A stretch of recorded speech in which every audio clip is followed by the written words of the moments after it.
Hello friends, Y academy में आप सभी का स्वागत है। और हम पढ़ने जा रहे हैं ज्योग्राफी एनसीईआरटी क्लास 11 की बुक, जिसका टाइटल है भौतिक भूगोल के मूल सिद्धांत। इसमें हम चैप्टर नंबर 3 पढ़ रहे थे, पृथ्वी की आंतरिक संरचना। और पृथ्वी की आंतरिक संरचना के बारे में हमने अभी 2 स्लाइडें पढ़ी हैं, जिसमें हमने अप्रत्यक्ष और प्रत्यक्ष स्रोतों के बारे में पढ़ा। तो अप्रत्यक्ष स्रोतों में सेस्मिक एक्टिविटी, भूकंप, जो सबसे महत्वपूर्ण है पृथ्वी की आंतरिक संरचना जानने के लिए। हम भूकंप के बारे में पढ़ रहे थे और भूकंप के बारे में हमने भूकंपीय तरंगों के बारे में पढ़ा कि भूकंपीय तरंगें कितने प्रकार की होती हैं। भूकंपीय तरंगों के बारे में हमने एस वेव्स, पी वेव्स के बारे में पढ़ा, प्राइमरी वेव्स के बारे में, सेकेंडरी वेव्स और सरफेस वेव के बारे में, जिसे हम एल से रिप्रेजेंट करते हैं और लव वेव कहते हैं। ये चीजों में हमने पढ़ा था। आज हम शुरू करते हैं भूकंपीय तरंगों के संचरण। जब ये भूगर्भिक तरंगें उद्गम केंद्र से निकलकर चारों तरफ फैलती हैं, तो जब ये सीधे 90 डिग्री पर ये हमारी भू सतह पर सबसे करीबी टकराती है, तो वहां पर उसे अधिकेंद्र कहते हैं। तो ये जब वहां भूकंप की किरणें टकराती है तो धरातल पर चारों तरफ फैल जाती है।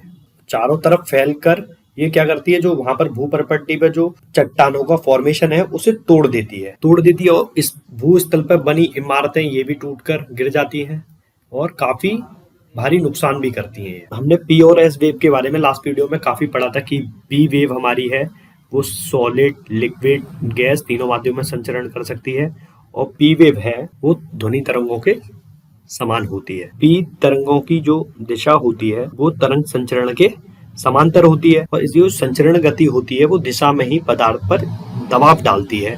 तो इसका जो आरेख बनता है वो इस तरह का बनता है कि यहाँ तो ज्यादा डेंस होगा, ज्यादा सघन माध्यम होगा, वहां तो ये काफी संपीड़नात्मक रहेगी। तो यहाँ पर सघन माध्यम कम होगा, विरल माध्यम होगा, वहां ये फैलती है। तो पी वेव तरंग संचरण की दिशा के समानांतर होती है। अब हम एस तरंगों के बारे में पढ़ेंगे और एस तरंगों के बारे में बताएंगे कि ये तरंग संचरण दिशा के लंबवत कंपन करती है। तो जब लंबवत कंपन करती है तो ये क्या होता है, भूदृश्य पे जो स्थलाकृतियां होती हैं उनका वर्टिकल डिस्प्लेसमेंट करती हैं, ऊर्ध्वाधर विस्थापन करती हैं, जिससे बहुत ही ज़्यादा तबाही होती है। और अगर ये जिस तरह से मैंने अभी बताया आपको, पी वेव क्या करती है, फैलती है और संकुचन करती है, फैलती है, संकुचन करती है। तो इस अगर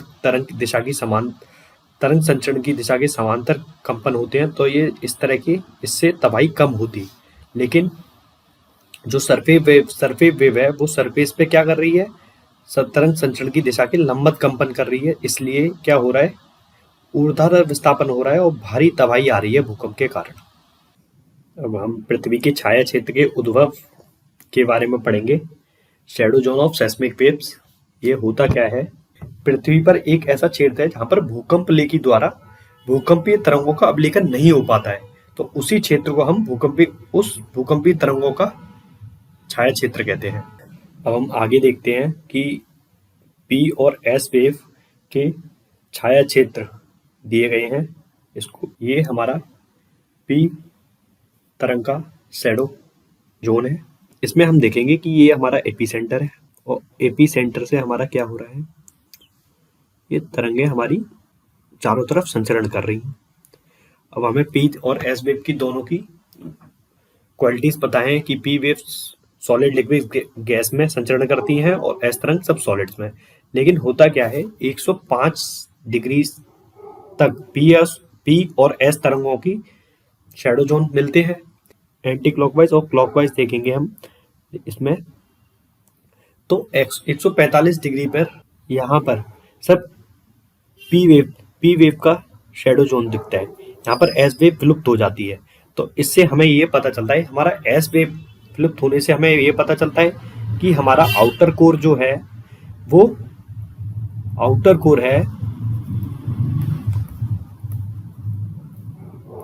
है लिक्विड फॉर्म में। और अचानक होता क्या है कि हमारी जो पी वेव है वो आउटर कोर से इनर कोर में जैसे ही एंटर करती है तो उसकी स्पीड बढ़ जाती है। इसका क्या कारण रहा होगा, इस प्रमाण से हमें ये पता चलता है कि हमारा जो इनर कोर है वो क्या है, सॉलिड अवस्था में है। तो ये जो भूकंपी तरंगे हैं, इनसे हमें आंतरिक संरचना के बारे में पूरा ज्ञान मिलता है। ये हमारा एस तरंगों का छाया क्षेत्र है। इसमें हम देख रहे हैं कि हमारी पी और एस तरंगे इपी सेंटर से अधिकेंद्र से निकलती हैं और एस तरंगे हमारी मेंटल में आउटर कोण शुरू होती परावर्तित हो जाती हैं। 105 डिग्री से लेके ये 105 डिग्री तक, ये पूरा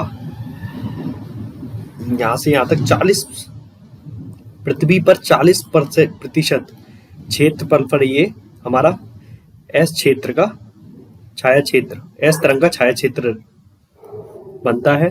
और ये जो भूकंपीय छाया क्षेत्र बनने का प्रमुख कारण क्या होता है कि पी और एस तरंगों की जो प्रवृत्ति है उससे सिद्ध हो चुका है कि पृथ्वी का जो आंतरिक भाग है वो तरल है तथा ठोस अवस्था में है और पी तरंगों की गति तरल भागों में धीमी हो जाती है और वहीं एस तरंगे तरल भाग में क्या होती हैं, लुप्त हो जाती हैं। एस तरंगों का छाया क्षेत्र पी तरंगों के छाया क्षेत्र से अधिक भी होता है। ये हमारा टॉपिक अब क्लियर हो गया है, ये हम शैडो क्षेत्र को समझ गए हैं।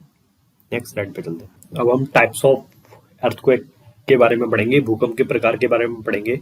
ये टेक्टोनिक भूकंप किसे कहते हैं? टेक्टोनिक भूकंप वो होते हैं जब प्लेट संचरणों से एकदम चट्टानों के खिसकने से जो भ्रंश पैदा होता है और उनसे ऊर्जा उत्पन्न होती है। उत्पन्न होने के बाद वो ऊर्जा तरंगों के माध्यम से धरातल पर आकर जो कंपन करती है उसे हम विवर्तनिक भूकंप कहते हैं। ये आते हैं वॉल्केनिक अर्थक्वेक। वॉल्केनिक अर्थक्वेक कौन से होते हैं? जब क्या होता है कि हमारे टेम्परेचर और प्रेशर के ज्यादा होने के कारण आंतरिक परतों में जब ज्वालामुखी की प्रक्रिया होती है, लावा फट के बाहर आता है, उससे क्या होता है, पृथ्वी पर कंपन होता है। तो इस तरह के भूकंप को हम ज्वालामुखी भूकंप कहते हैं और ये बहुत ही सीमित क्षेत्रों में पाए जाते हैं। द रिंग ऑफ फायर जो हमारी पैसिफिक ओशियन के चारों ओर पाया जाता है। यहाँ पर कुछ एक्टिव वॉल्केनो हैं जो इस तरह के क्षेत्र में हमेशा आते रहते हैं, इन्हें हम ज्वालामुखी भूकंप कहते हैं। तीसरे टाइप का भूकंप जो होता है वो उन्हें हम न्यात भूकंप कहते हैं। ये किस तरह के होते हैं हम बताएंगे कि जब हम खनन क्षेत्रों में कभी कभी अत्यधिक खनन कार्य करते हैं कि कोयले के लिए या फिर सोने के लिए हम जब खनन करते हैं तो काफी गहराई तक इसमें खनन करते हैं, तो क्या होता है इसमें ऊपरी परत की जो चट्टानें होती हैं वो ढह जाती हैं। उसके ढहने से होता क्या है, ये भूकंप उत्पन्न होता है, उसे हम नियात भूकंप कहते हैं, कोलैप्स अर्थक्वेक कहा जाता है। चौथे टाइप का एक भूकंप होता है कि कभी कभी हम क्या होता है कि परमाणु व रासायनिक परीक्षण करते हैं। जैसे हमने राजस्थान में पोखरण में हमने परमाणु परीक्षण किया था, तो जब वो परमाणु विस्फोट हुआ था उससे क्या हुआ, वहां का जो स्थल रूप है वो एकदम से बदल गया विस्फोट से। उससे क्या हुआ, काफी कंपन, भूमि में काफी कंपन हुआ। तो इस तरह के जो झटके उत्पन्न हुए उससे क्या हुआ, उस तरह के भूकंप को हम विस्फोट भूकंप कहते हैं। अब हम भूकंप की मापों के बारे में पढ़ेंगे कि हम भूकंप का मेजरमेंट कैसे करते हैं, भूकंपीय तीव्रता का मापन कैसे करते हैं। तो इसमें होता क्या है कि भूकंपीय तीव्रता के आधार पर और इंटेंसिटी की, उसकी आघात की, उसकी तीव्रता के आधार पर किया जाता है। इसमें दो स्केल होते हैं, एक तो रिचर स्केल्स होता है और एक मार्केली स्केल्स। तो रिचर स्केल्स में मापन होता है 1 से 10 तक और ये क्या करता है, ये मैग्नीट्यूड को मापता है। होता क्या है, मैग्नीट्यूड को मापने से होता है तो क्या है, ये फोकस से जो एनर्जी रिलीज होती है तो ये पता चलता है कि कितनी एनर्जी रिलीज हुई है। तो हमारा ये रिचर स्केल होता है, ये हमारा बताता है कि कितनी मैग्नीट्यूड हुआ, कितनी एनर्जी रिलीज हुई है। ओके, और हमारा जो मार्केली स्केल होता है ये 1 से 12 तक होता है। ये सिस्मोलॉजिस्ट उनके नाम पर पड़ा है। इसमें मैग्नीट्यूड के साथ साथ प्लस ये भी डैमेज भी मापता है कि कितना आघात हुआ है, कितनी इंटेंसिटी ऑफ डैमेज है, कितना आघात की तीव्रता है। तो रिचर स्केल पे जब मापते हैं तो हम मैग्नीट्यूड देखते हैं, भूकंप आया, उच्च तीव्रता का भूकंप आया, तो यहाँ पर तो 1 से 8 तक आ सकता है, बट मार्केली स्केल में ये जो माप आएगी वो कम आएगी क्योंकि इसमें हम डैमेज भी माप रहे हैं। ओके, अब हम भूकंप के प्रभावों के बारे में पढ़ेंगे कि भूकंप एक प्राकृतिक आपदा है और भूकंपीय आपदा से होने वाले कुछ प्रकोप हैं।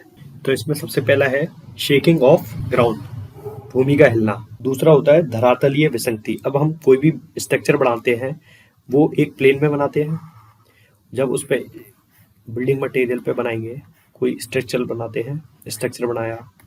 अचानक क्या होता है, जब भूकंप आता है तो इसमें धरातलीय विसंगति हो जाती है, कोई पार्ट उठ जाता है, कोई पार्ट धंस जाता है, तो ये इस पे बनी इमारतें टूट जाती हैं और इसे ही हम धरातल विसंगति कह रहे हैं। थर्ड है भूस्खलन। भूस्खलन क्या होता है, पहाड़ों पर, ये पहाड़ है, पहाड़ों पे अचानक से ये जो जमा हुआ है पार्ट है, जो पदार्थ है, पूरा भूस्खलन हो जाए, लैंडस्लाइड हो जाए इस पे, तो ये भूस्खलन के अंतर्गत आता है। फोर्थ है मृदा द्रपण।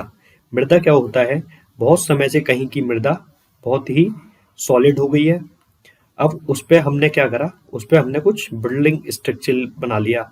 ओके, और होता क्या है, भूकंप के आने के बाद अचानक से ये जो सॉलिडिफाई हुआ है, ये मृदा सॉलिड हुई है, ये अचानक द्रवित फॉर्म में बदल जाए, लिक्विड में बदल जाए, तो इसे हम क्या कह रहे हैं, सॉइल मृदा द्रपण कह रहे हैं। अब धरातल का एक तरफ झुकना, ये भी भूकंप आपदा का एक प्रकोप है। हिमस्खलन जो पहाड़ों पे होता है, एवलांच कहते हैं। और सुनामी क्या है, सुनामी जब जो हमारा एपी सेंटर है वो समुद्र के बीच में आ रहा है, तब हमारी सुनामी उत्पन्न होती है। तो ये सब भूकंप के प्रभाव हैं और ये विनाशकारी प्रभाव है हमारे। कुछ भूकंप के लाभकारी प्रभाव भी होते हैं, जैसे भूकंप के गर्तों का निर्माण हो जाए तो उसमें जल एकत्र होने से झीलों का निर्माण होता है। भूकंप से उत्पन्न दबाव व घर्षण के कारण मूल्यवान तथा दुर्लभ खनिज पदार्थ पृथ्वी के आंतरिक भाग से धरातल पे आ जाते हैं, ये भी एक लाभकारी प्रभाव है। और भूकंपीय लहरों द्वारा पृथ्वी की आंतरिक बनावट के विषय में जानकारी भी प्राप्त होती है। और ज्वालामुखी भूकंप से नए धरातलीय क्रिस्ट का निर्माण भी होता है। इस फोटो में हम ये देख पा रहे हैं सुनामी द्वारा या फिर भूकंप द्वारा कितनी तबाही हुई है, कितनी जान माल की हानि हुई है। ज्वारीय लहरों द्वारा तटों पर स्थित आवासीय क्षेत्रों का विध्वंस, श्रीलंका का ये दृश्य, सुनामी ने कितना जान माल की हानि करी हो, कितनी तबाही मचाई है, ये हमारा भारत का ही है। ज्वारीय लहरों द्वारा तबाही का एक दृश्य है जो सुनामी ने हाल किया है। और ये हमारा एपी सेंटर दिखा रहा है यहाँ पर सुमात्रा में, और ये चारों तरफ फैल रहा है। और एपी सेंटर पे हाईएस्ट मैग्नीट्यूड होता है, ये आपको पता ही है, और जैसे जैसे ये दूर जाता है वैसे वैसे इसकी तीव्रता कम होती जाती है। अब हम भूकंप की आवृत्ति के बारे में पढ़ेंगे कि भूकंप एक प्राकृतिक आपदा है। केवल वही क्षेत्र जो भ्रंश के समीप है ऐसे तीव्र झटके महसूस करते हैं। जैसे हमने बताया the ring of fire Pacific ocean में जितने भी एक्टिव अर्थक्वेक है, एक्टिव वॉल्केनोज हैं, वहां पर क्या होता है, जो भ्रंश के समीप है वहां पर तीव्र झटके महसूस करते हैं। वरना प्राय हमने देखा है कि जो हमारा रिएक्टर स्केल होता है उस पे 8 से अधिक तीव्रता वाले भूकंप की संभावना वर्षों में 1-2 बार ही आते हैं, वरना हल्के भूकंप लगभग हर मिनट में पृथ्वी के किसी न किसी भाग में महसूस किए जा सकते हैं। आप हमारा ये टॉपिक समाप्त होता है। Thank you.